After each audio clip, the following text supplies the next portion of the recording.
Y bueno, parte de lo que estamos continuando, estamos avanzando en la carta de Primera de Juan.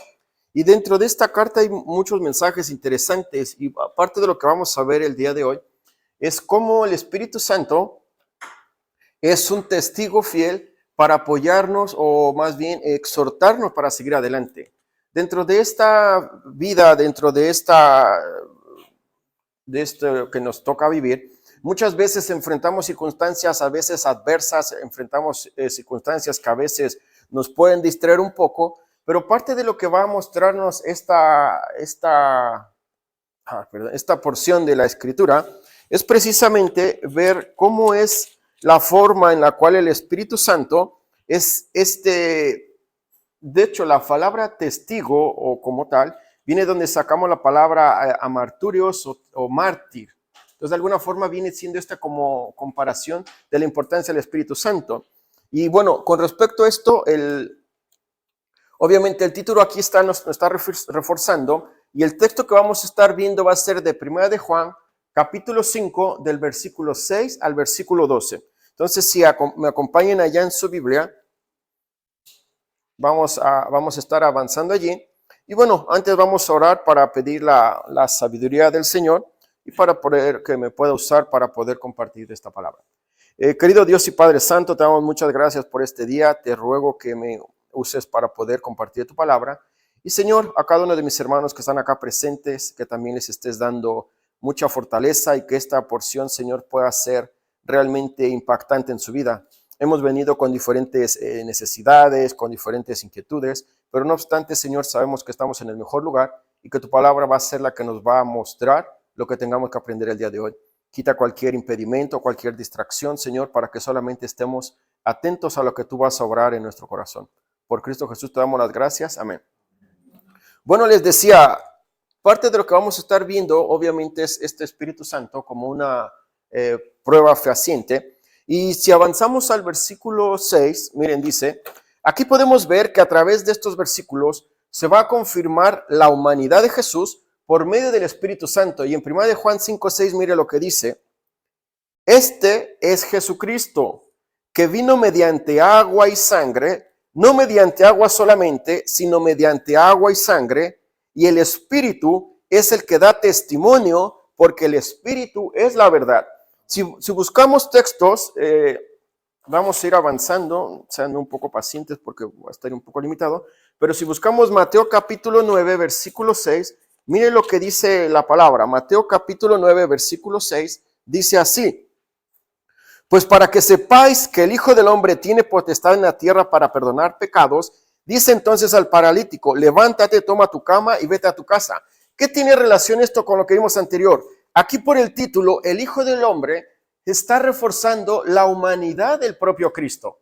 Con este texto en Mateo capítulo 9 y con lo que hemos leído en 1 de Juan, vemos cómo hace un refuerzo de la persona de Cristo. Avanzamos un poco más y buscamos Mateo capítulo 12, versículo 40, y mire lo que dice. Mateo capítulo 12, versículo 40, dice la palabra así, hablando de una profecía que se cumplió en Jesús. Porque como estuvo Jonás en el vientre del gran pez 3 días y 3 noches, así estará el Hijo del Hombre en el corazón de la tierra 3 días y 3 noches. Y un texto más que va a reforzar todo esto, miren, si buscan Colosenses capítulo 2, versículo 9. Y aquí Colosenses también nos da un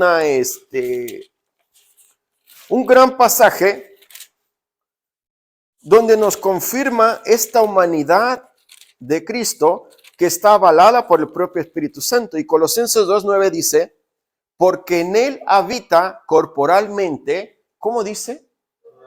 Toda la plenitud de la deidad. Es decir, que en la persona de Cristo habitaba el lado humano y el lado divino, pero en toda su totalidad, Colosenses lo que quiere establecer es que Cristo es el todo en una sola esencia. En la sola esencia de humana radicaba lo espiritual y lo divino. Digo, lo espiritual y lo humano. Y eso es lo que está enfatizando. Entonces, si regresamos a 1 de Juan 5:6, dice que obviamente el testimonio, el testigo, la persona que va a confirmar que esto es así, es el propio Espíritu Santo. Si el Espíritu Santo es suficiente para confirmar que a través o en la esencia del propio Jesús lo está confirmando, ya nos da una idea de cómo el Espíritu Santo va a confirmar también nuestra cercanía y nuestra relación con Cristo. Muy interesante, porque lo primero que hace, si se dan cuenta en el texto, Juan va a reforzar: Espíritu Santo confirma quién es Jesús.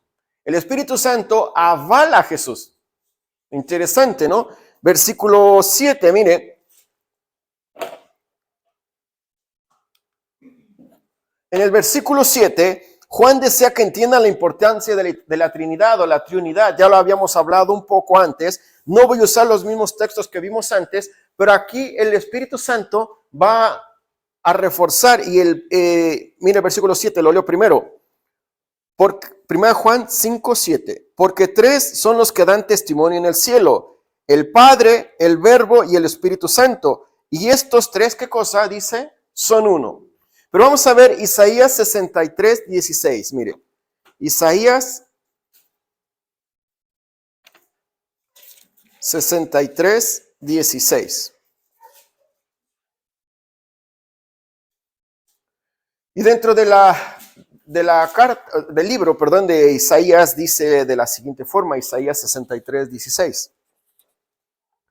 Pero tú eres nuestro Padre, si bien Abraham nos ignora e Israel no nos conoce, tú, oh Jehová, eres nuestro Padre, nuestro Redentor perpetuo es tu nombre. ¿Qué estaba reforzando Isaías? Isaías quiere dejar en claro que a pesar de que estaban luchando como tal con Abraham y estaba luchando con el propio Israel, ¿qué está enfatizando acá? Que no obstante, a pesar de la adversidad que estaban teniendo, su esperanza estaba en el propio Señor Jesús, o en este caso en propio Dios, el Redentor, ¿no? Obviamente ya con la palabra Redentor creo que nos da una idea de a quién se está refiriendo en la persona. ¿Qué estaba reforzando acá Isaías? Esta esperanza que tenían. Miren, busque Malaquías, dice donde están pegadas las hojas de la Biblia, ahí está Malaquías. Busque Mateo, y antes de Mateo está Mateo, pues, Malaquías, Zacarías, y antes está Malaquías. Bueno, búsquenlo mejor, ya. Vayan a Malaquías, no se preocupe. ¿Dónde está? Ah, sí. Al menos si es Malaquías, sí. Malaquías 2:10, miren. Ageo, Zacarías, Malaquías. Ah, sí, está bien. Tienen razón, si estudian. Miren, Malaquías 2:10 dice así: ¿no tenemos todos un mismo Padre? Viene hablando el escritor. ¿No nos ha creado un mismo Dios? ¿Por qué pues nos portamos deslealmente el uno contra el otro, profanando el pacto de nuestros padres? Y obviamente, uno de los mensajes de los profetas menores, uno de lo que caracteriza a todos estos 13 profetas menores, son mensajes que hablaban y iban a enfrentar a la nación de Israel. No son mensajes esperanzadores. Si usted los lee, los 13 profetas, les va a dar un mensaje de destrucción, les va a mandar un mensaje donde Dios literalmente está mostrando que los va a abandonar por su rebeldía. Entonces son pasajes tristes porque sabemos que es el fin. Obviamente se tenía que dar todo este proceso para que a través de Malaquías y al llegar a Mateo se da este periodo de 1000 años donde Dios no habló. Lo que se conoce como el tiempo neotestamentario, en el Nuevo Testamento, donde Dios no habla. Perdón, no eran 1000, son 400 años de silencio, 400. En esos 400 años no hay mensaje, hasta que llega nuevamente con el propio Señor Jesucristo, y antes con Juan, y antes todo lo que sabemos previo a la visita del Señor Jesucristo. Miren, busquen Lucas capítulo 10, versículo 21 y 22. Lucas capítulo 10, versículo 21 y 22. Lucas capítulo 10, versículo 21 y 22.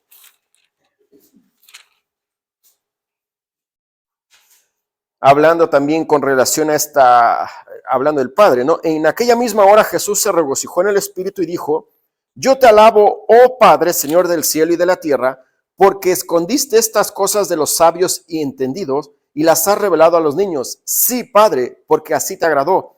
Todas las cosas me fueron entregadas por mi Padre, y nadie conoce quién es el Hijo sino el Padre, ni quién es el Padre sino el Hijo, y aquel a quien el Hijo lo quiere revelar. ¿Qué estaba mostrando? Hablando de una igualdad, ¿no? Jesús dice, todo lo que yo he recibido de mi Padre, y nadie puede conocer el Padre si no es a través mío. ¿Qué está reforzando? La unidad. Pero llegamos también, vemos el Padre, pero ahora vemos el Verbo. Sabemos que dentro de una oración, los que saben gramática castellana, el verbo es una palabra importante dentro de una oración porque va a decir qué acción está ejecutando la oración. En el caso del verbo, el verbo es el propio Señor Jesucristo. Y vean ahí algunos textos, Juan 1:1, textos que están con los cuales estamos muy familiarizados. Juan capítulo 1, versículo 1.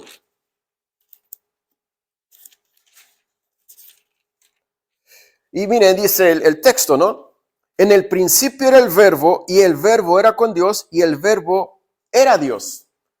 ¿Qué está reforzando? Cristo siempre ha sido eterno. Hay un concepto que se enseña cuando uno estudia un poco más de Biblia, se llama, bueno, ¿cómo lo explico? Ya, no voy a decir la palabra para que no me confunda, pero ¿qué queremos expresar con esto? Dios es eterno, siempre ha existido. Ya, Jesús no fue una creación, Jesús no necesitó ser creado. Si lo hablamos como persona, no es una creación, nació obviamente, pero no que alguien tuvo que hacerlo porque era necesario, no, simplemente tomó una forma humana, pero él siempre ha sido Dios.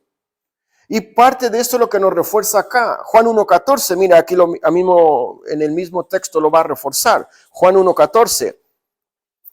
Y aquel verbo fue hecho carne y habitó entre nosotros, y vimos su gloria, gloria como del unigénito del Padre, lleno de gracia y de verdad. Algo que establece, miren, una de las personas que más se ataca, hay movimientos, vamos a llamarle temporadas, en los cuales se ataca primero a la Biblia. Y a veces se duda de todo lo que es la Biblia, ¿no? Se duda de la propia inspiración, se duda incluso de la propia fidelidad de la Biblia. Pero también a veces se ataca la persona del Espíritu Santo. Al atacarse la persona del Espíritu Santo, se niega esta acción y esta deidad que tiene el Espíritu Santo. Pero lo que se ataca muy comúnmente, la persona de Cristo. Al atacar la persona de Cristo, entonces, si Cristo no es Dios, entonces Cristo no puede salvar, entonces como tal, Cristo no es suficiente. Y ahí hay un problema, porque entonces estamos viendo de que estamos en un verdadero conflicto. ¿Qué es lo que quiere establecer? Juan, al escribir aquí en Primera de Juan y hablar de la Trinidad o de la función que hacen los tres, quiere reforzar. El verbo siempre ha existido. Desde la Génesis 1 dice que en el principio creó Dios los cielos y la tierra. Habíamos hablado antes que esa palabra Dios es la palabra Elohim, que habla de una unidad plural. ¿Ya? Acuérdense que les puse el ejemplo. Si usted va a comprar 1 kilo de manzanas, sabe que es 1 kilo. ¿Cuántas manzanas son? Va a depender de la cantidad de las manzanas y del grosor y ciertas cosas. En este caso, hablamos de un solo Dios que se manifiesta en 3 personas, Padre, Hijo, Espíritu Santo. Y también ya he explicado un poco eso. Bueno, y miren, interesante, 1 Juan 1:1, vamos de nuevamente allá, 1 Juan 1:1.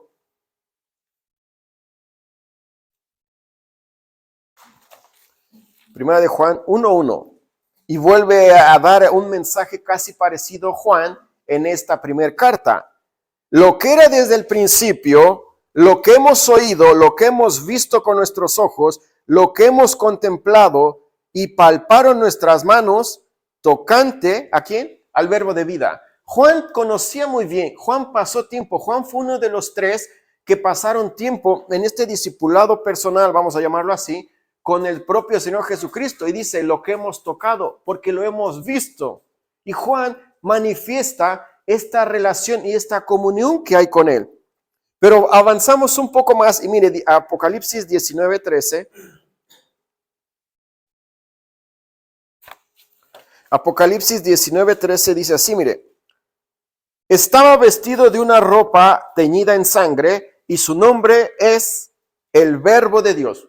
Y a lo largo de todo este capítulo del versículo 19, del versículo 11, habla de un jinete que viene en un caballo blanco. Por referencia, no es los mismos que aparecen en los 4 jinetes de la tribulación como tal, es el propio Señor Jesucristo, por el título, el Verbo de Dios.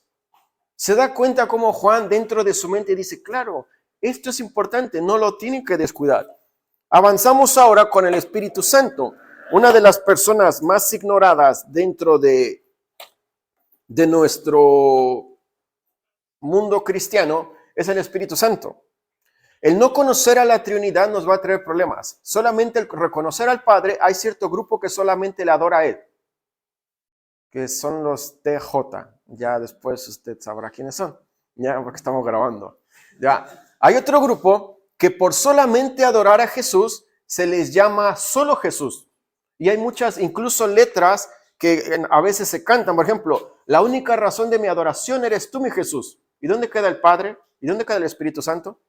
A veces hay letras muy bonitas, pero si solamente enfatizan a una persona de la Trinidad, ojo, algo hay malo. Porque se tiene que adorar a los tres, porque son la misma persona. Otro problema. Si solamente enfatizamos la obra del Espíritu Santo, hacemos cosas, hacen cosas en nombre del Espíritu Santo cuando el Espíritu Santo no obra así. El no conocer a los tres nos va a llevar a tener una falencia y hacer cosas que le atribuimos a alguno, pero no es así. Los tres merecen la misma adoración porque los tres son la misma persona. No hay que exaltar o sobrevalorar a alguien. Algunos dicen, no, es que el que vino a morir en la cruz fue Jesús. ¿Y quién vive en tu corazón? El Espíritu Santo. ¿Y quién es el que los envió? El Padre. Entonces son importantes los tres. No hay ni uno superior. Entonces, Juan 14, 16 y 17. ¿Por qué les hablo del Espíritu Santo? Les decía que es una persona muy desconocida dentro del ambiente cristiano y es bueno de vez en cuando estudiar la obra del Espíritu Santo, la persona del Espíritu Santo. No tenga temor conocer el Espíritu Santo. Más que hacer cosas raras, usted va a hacer cosas que puede hacer por el conocimiento que tenga. Juan 14, 16 y 17. Y yo rogaré al Padre y os dará otro consolador para que esté con vosotros para siempre, el Espíritu de verdad, al cual el mundo no puede recibir, porque no le ve ni le conoce, pero vosotros le conocéis, porque mora con vosotros, y dice, y estará en vosotros. Mire, hay un juego de palabras que cuando uno es nuevo, yo lo entiendo por qué lo hacemos. Nosotros presentamos el Evangelio y le decimos, tienes que recibir a Cristo en tu corazón. Porque no le puedes decir, mira, tú tienes que recibir a Cristo, pero quien va a vivir es el Espíritu Santo. Y dice, bueno, entonces viven dos, que es uno, el otro. Yo creo que a veces por cuestiones prácticas lo hacemos, pero lo que hay que entender y hay que ver, por ejemplo, que la persona recibe a Jesús, pero quien está obrando y quien le va a ayudar en todas las necesidades que él tenga es el propio Espíritu Santo.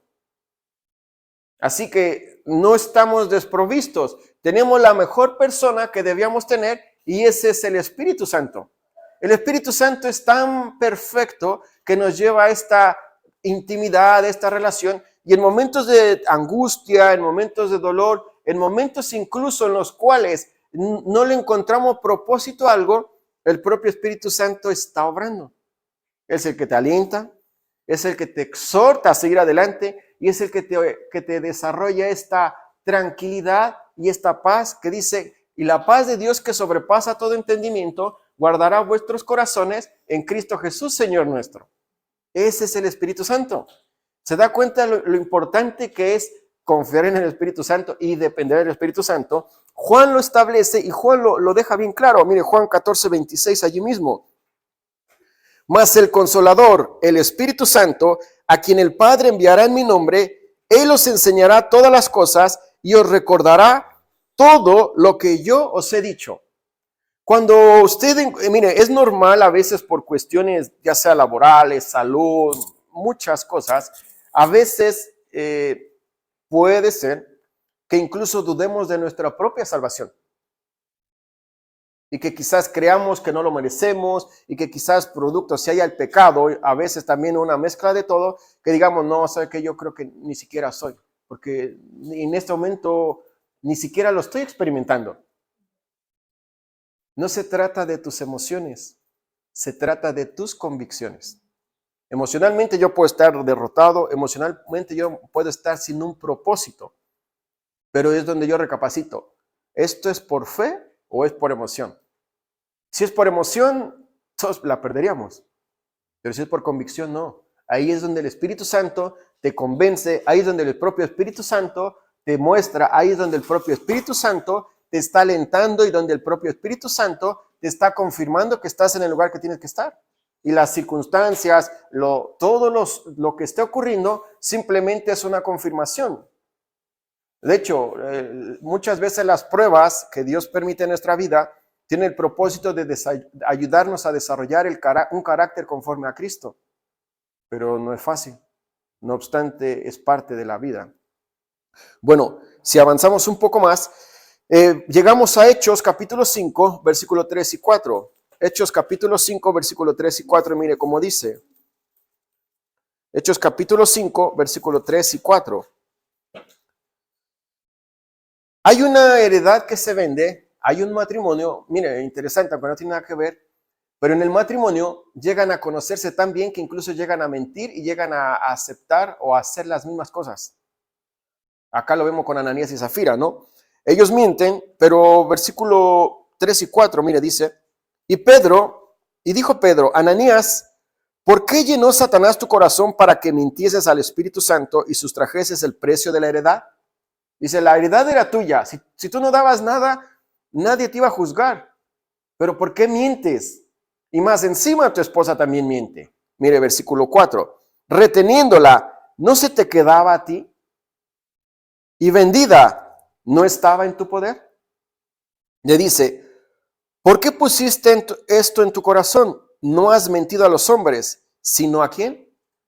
Y antes nos dice, venía hablando del Espíritu Santo. Hermanos, el Espíritu Santo es tan sensible, el Espíritu Santo no se va a apagar, pero les pongo este ejemplo. Todos tenemos California en casa, ¿no? Todos conocemos el piloto. Ese es el Espíritu Santo. Si tú te dejas guiar por el Espíritu Santo, la flama empieza a crecer. Y hay personas que la flama es tan evidente que lo vemos en sus acciones, lo vemos en su forma de hablar, lo vemos en su forma de conducirse, lo vemos en muchas formas. La llama está funcionando. Hay quienes empiezan a descuidar sus labores propias de creyente y la flama empieza a bajar. Al empezar a bajar, la flama, al empezar a bajar, va disminuyéndose. Y piense por un momento que queda en el piloto. Y usted se tiene que duchar. Va a ser imposible. El Espíritu Santo no se va a apagar. Pero cuando se limita la obra del Espíritu Santo, ante la convicción que Él nos pone de pecado y ante la rebeldía que nosotros tenemos de no obedecerlo, ahí se queda. Entonces el piloto va a seguir, no se va a apagar. El asunto que no va a calentar o no va a hacer la función que ejerce. Y hay personas que tienen el Espíritu Santo, sí. Yo no digo que no son probablemente creyentes, pero están allí. No ejecutan nada, claro, porque no dejan funcionar al Espíritu Santo. Y el Espíritu Santo está allí. Entonces Juan lo que quiere obviamente mostrar, y si regresamos a 1 de Juan, capítulo 5, ahora en el versículo 8, mire lo que nos dice también acá. 1 de Juan 5, 8. Aquí muestra unos ejemplos prácticos y nos quiere mostrar Juan cómo interactúan y cómo funcionan cada uno de ellos. Mire, dice, y tres son los que dan testimonio en la tierra, el espíritu, el agua y la sangre. Y estos tres concuerdan. Mire, iba a decir algo, pero ¿cómo lo hago? Ya, ok. Hay personas que consideran que estos versículos desde el 6 al 12 no aparecen en los manuscritos antiguos, porque no hay referencia de ellos. Pero entramos en esta situación. Si ha sido aprobado por el canon, que fueron el grupo de personas expertos que lo integraron, hermanos, toda la Biblia, todo lo que usted tiene en este momento en sus manos, todo es inspirado por Dios. No dude de lo que le digan. Dice, estos textos no escritos, miren, hay personas que hablan de los manuscritos antiguos. Siendo honestos, los manuscritos antiguos no existen. Existen copias de los manuscritos antiguos que son tan fidedignas como lo fueron las copias antiguas. Por eso que cuando hablan de los originales, a mí me da risa, porque les digo, esta persona habla con tanta autoridad del original y el original no existe. Existe una copia, pero el original no existe. Pero hermanos, si todo lo que usted tiene en su Biblia, no dude, todo es palabra del Señor. No dude de su Biblia, dude de mí que algo yo pueda decir mal. Si está en la Biblia, aunque yo diga que eso no es así, usted no me crea, usted crea la Biblia. Entonces, llegamos acá y nos presenta 3 ejemplos. Mire, Mateo capítulo 3, versículo 13. Mateo capítulo 3, versículo 13.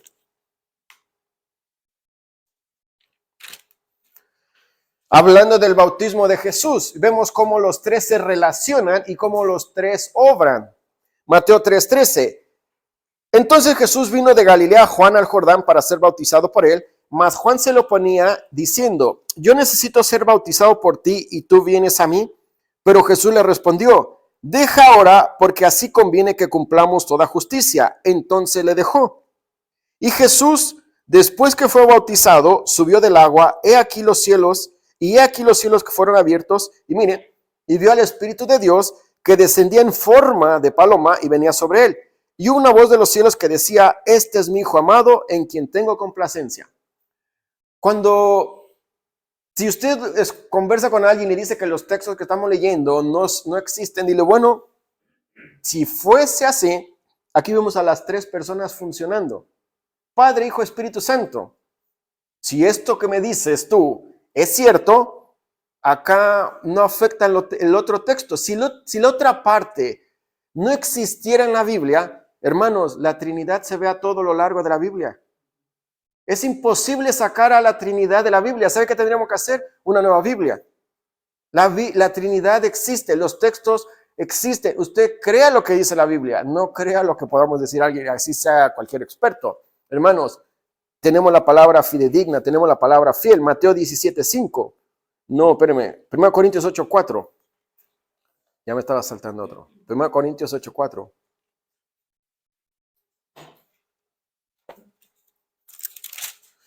Primero Corintios 8:4 dice así, mire. Hablando, cuando Pablo le escribe a los corintios, les da un mensaje interesante. Estaban debatiendo por la comida. Y mire lo que les dice Pablo. Acerca pues de las viandas que se sacrifican a los ídolos, sabemos que un ídolo nada es en el mundo y que no hay más que un Dios. ¿Qué estaba ocurriendo? Mataban a los animales en una carnicería, vamos a llamarlo así, pero el mismo animal que se sacrificaba a las deidades, la carne era la misma que ocupaban las personas que eran creyentes como las personas que no eran creyentes. Entonces empieza el debate, dice, ¿sabías tú que esa carne que vende don Juanito, ya, vamos a ponerle el nombre que sea, viene de un animal que fue sacrificado a los ídolos? ¿Qué ocurría? Dejaron de comer carne. Y por eso que Pablo le dice, un ídolo no es nada. Y hay un solo Dios, dice. Entonces, no te preocupes. Pero si la comida es causa de tropiezo para tu hermano, por amor a tu hermano, ya no comas carne. Pero no porque la carne es mala, porque hay un débil que le está afectando la carne.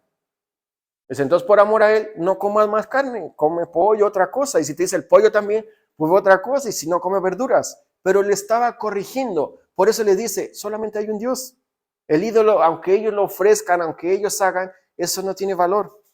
Por eso, si lo llegan a invitar a usted a alguna actividad católica, acá no es tan común, pero en México es muy común. Si te llegan a invitar a una actividad católica y que sabes que es de alguna deidad, si tu conciencia está limpia, participa, porque es alimento. Pero si tú no estás tranquilo, pues entonces no lo hagas. Pero sigue siendo una deidad, ¿no?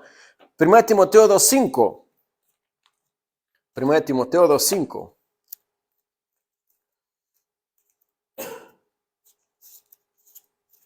Téngame paciencia porque me cuesta con una. 1 Timoteo 2:5. Dice, bueno, nuevamente acá Pablo, cuando le escribe a Timoteo con el mensaje a la iglesia en Éfeso, le dice lo siguiente: porque hay un solo Dios y un solo mediador entre Dios y los hombres, Jesucristo, ¿qué dice? Hombre. Solamente hay uno. El único medio, la única persona para acercarnos a Dios es Jesús. Cualquier otro medio es ineficiente. El mismo propio Espíritu Santo no me puede acercar a Dios. Se necesita la fe en Jesús. Como consiguiente, Él me deja el Espíritu Santo como confirmación y entonces puedo recibirlo.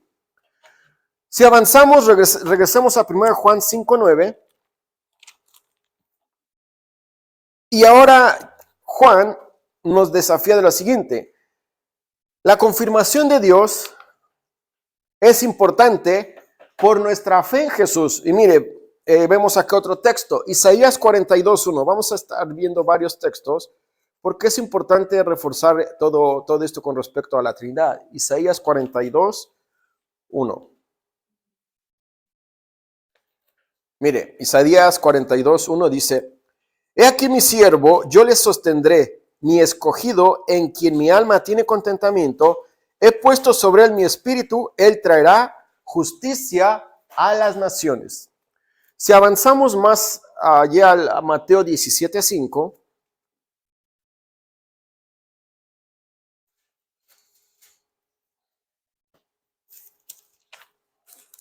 Mateo 17:5. Dice así, ¿no? Es casi similar acá estamos hablando de la transfiguración. Mientras él aún hablaba, una nube de luz los cubrió, y aquí una voz desde la nube que decía: este es mi hijo amado, en quien tengo complacencia. Y simplemente termina: a él oíd. Escúchenlo, hagan lo que les dice. Y avanzamos a otro texto que es Juan 10:30. Juan capítulo 10, versículo 30. Y es un texto corto, pero que refuerza mucho esta igualdad y esta relación que tienen. Y simplemente dice: yo y el Padre, uno somos igual. Cumplimos funciones diferentes, pero somos la misma persona. Porque Padre, Hijo, Espíritu Santo tienen funciones diferentes, pero en la misma esencia. Y regresamos allá a 1 de Juan 5:10. Estamos avanzando bien.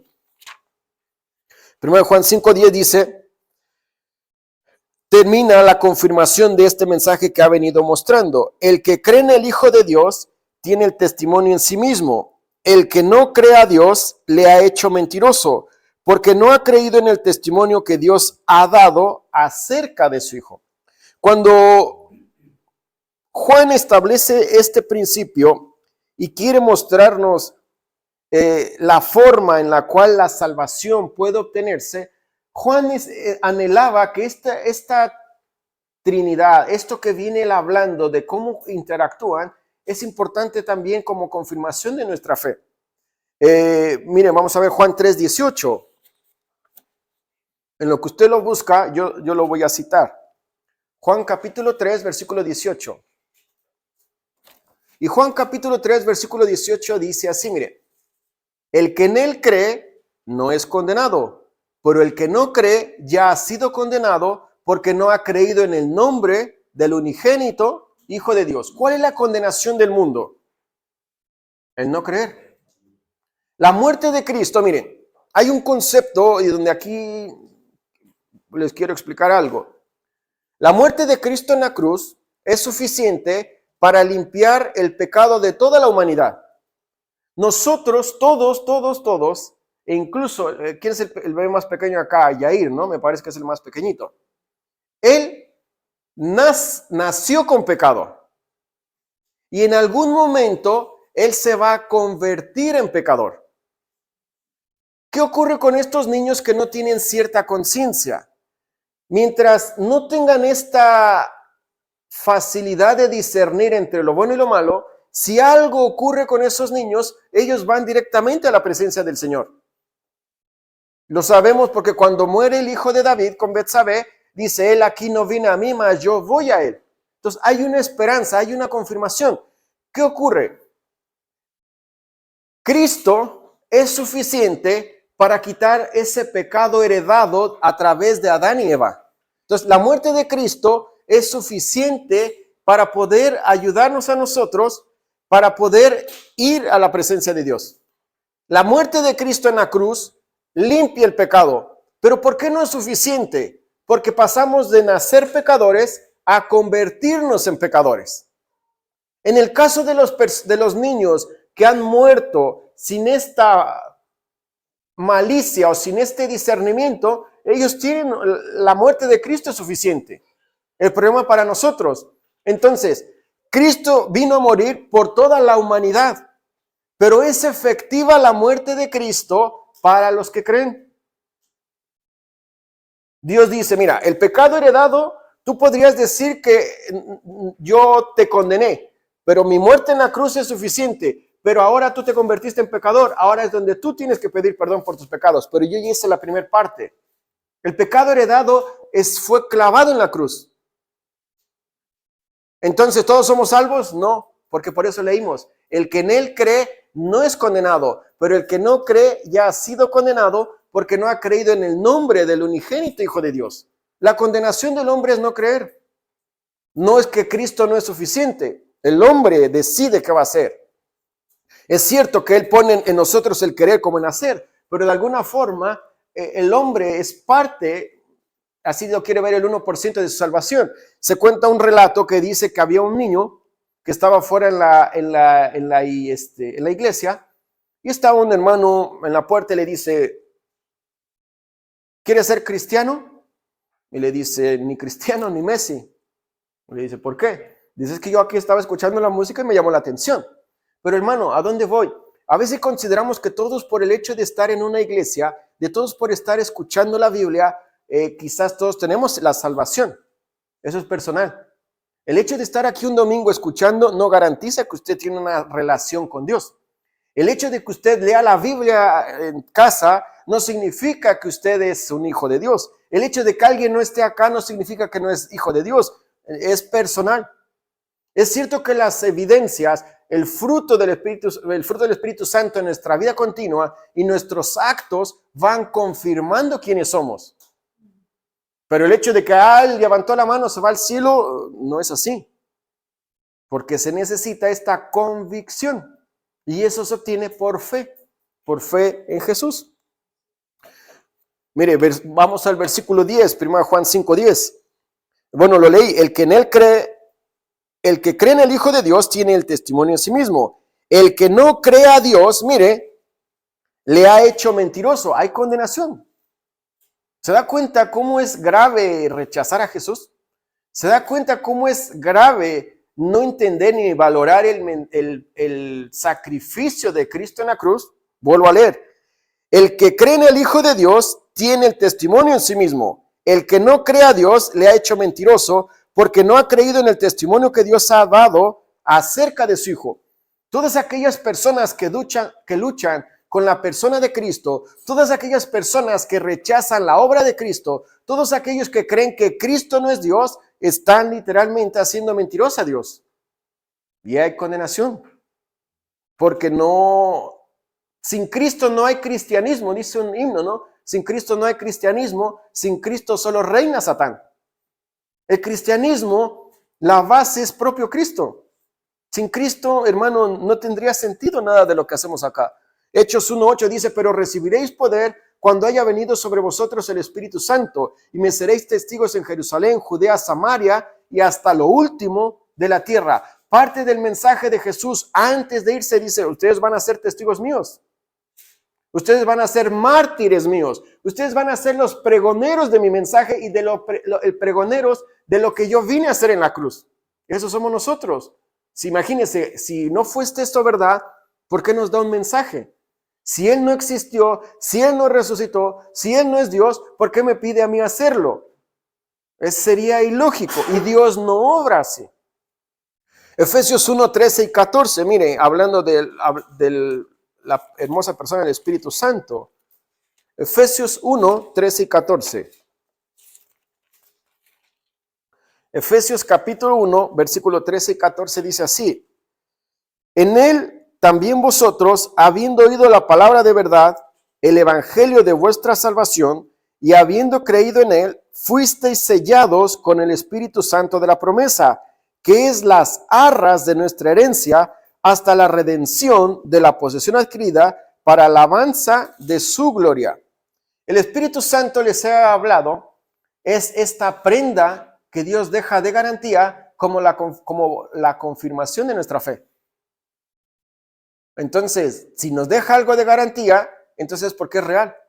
Si nos deja algo de garantía es porque Él tiene la autoridad. Si nos deja algo, dice que el Consolador, el Paracletos, es la misma persona cumpliendo una función diferente, pero ahora radicando en nosotros. ¿Se da cuenta que es el Espíritu Santo? Por eso negar la obra de Cristo, por eso decir que Cristo no es suficiente, es hacer mentiroso a Dios, y eso es grave. Regresemos a 1 de Juan 5, versículo 11.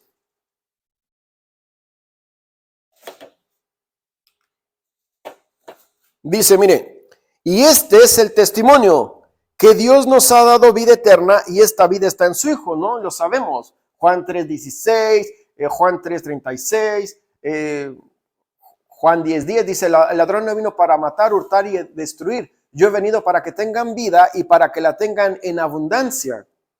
Y mire, dice el versículo 12, el que tiene al Hijo tiene la vida, el que no tiene al Hijo de Dios simplemente no tiene la vida. Juan es práctico, Juan no se da vueltas, dice, bueno, si él cree, si él hace, no, dice, o la tienes o no la tienes. Juan habla de algo importante. Parte de la labor nuestra es obviamente mostrar esta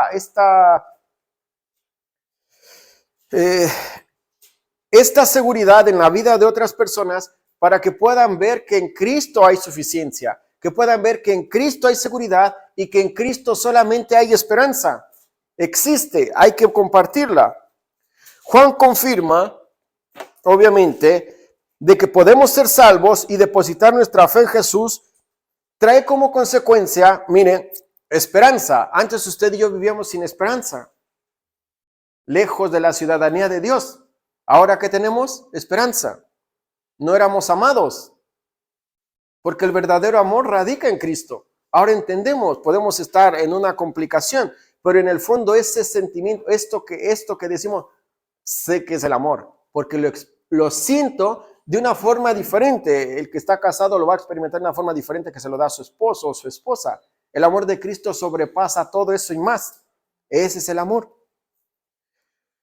Y hay algo más, simplemente Dios lo confirma. ¿Por qué? Porque Él quiere establecer que esto es así. Lucas 13, del 22 al 24. Lucas 13, del 22 al 24.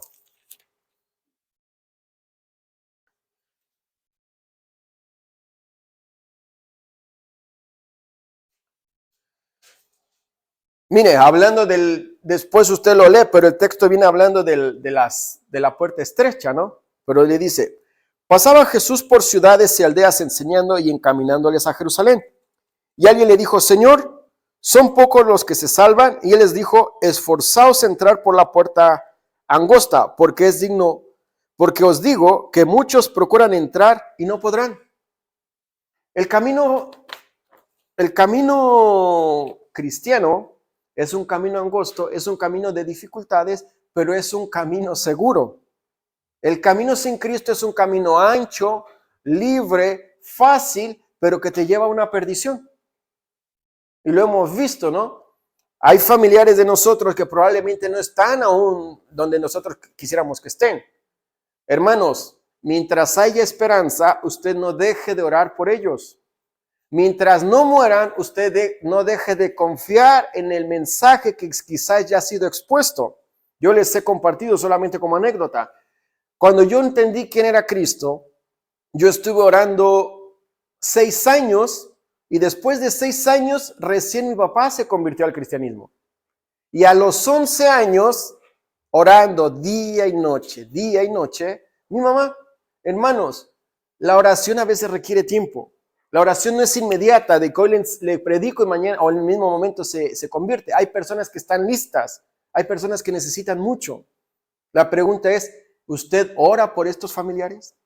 ¿Usted clama a Dios por estos familiares? No desespere mientras la persona esté viva, e incluso un minuto antes de morir, puede ser que la persona, el mensaje le caiga, como dicen acá, caiga en buen terreno y pueda dar fruto. Nosotros no lo sabemos, pero lo que sí sabemos que tenemos que hacer es compartir el evangelio. Eso lo tenemos que hacer. Juan 14:6, mire, ahí avanza un poco más. Juan 14:6.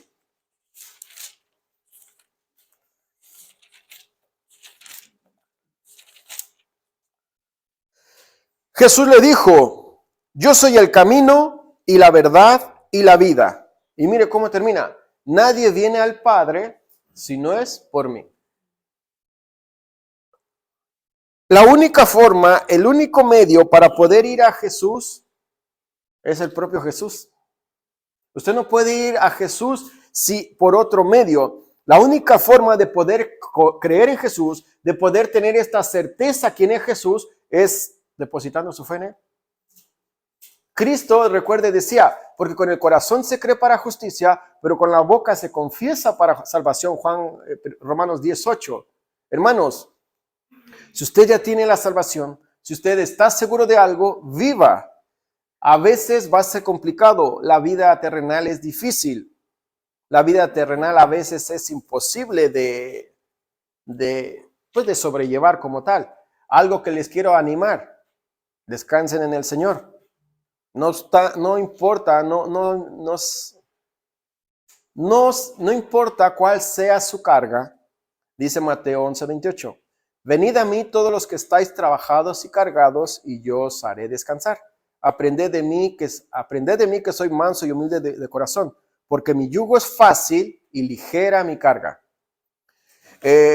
Todos enfrentamos diferentes situaciones, todos enfrentamos diferentes problemas. No obstante, tenemos el mismo Dios. No obstante, tenemos la misma fe. No obstante, tenemos al mismo Salvador. Si algo tienes que irte en esta tarde, el Espíritu Santo es la confirmación tuya de quién eres en Cristo. Este mismo mensaje, no porque yo lo diga, trae tanta esperanza, trae tanta confirmación que dice, claro, yo puedo sentirme lejos del cielo, pero en el fondo me dice, tú estás donde tienes que estar. Créale a Jesús. Crea en la obra del Espíritu Santo. Vamos a terminar en oración.